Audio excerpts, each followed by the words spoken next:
Magandang hapon po. Ito po ang resulta ng Lotto Draw ng 5 p.m.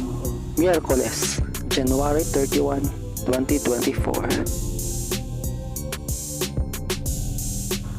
Sa 2D Lotto, 18, 27 in exact order.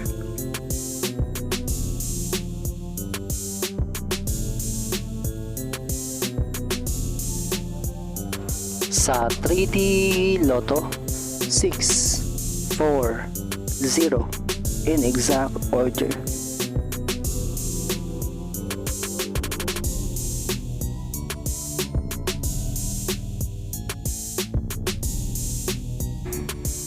Ito po ang mga paalala sa mga Lotto winners at paraan kung paano makuha ang napanalunan.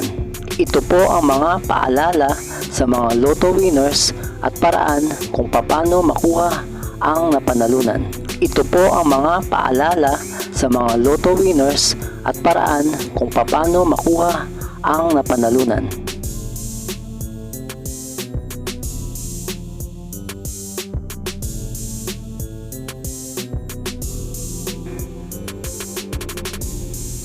Kung nagustuhan mo ang video ito, please like, share at isubscribe mo na yan para lagi ka updated sa mga bagong Lotto results ngayon. See you again later at 9 p.m. Lotto results para sa 2D Lotto, 3D Lotto, 4D Lotto, 6D Lotto, Super Lotto, Mega Lotto, Lotto 642, Grand Lotto at Ultra Lotto. Thank you for watching this 5 p.m. draw Lotto results.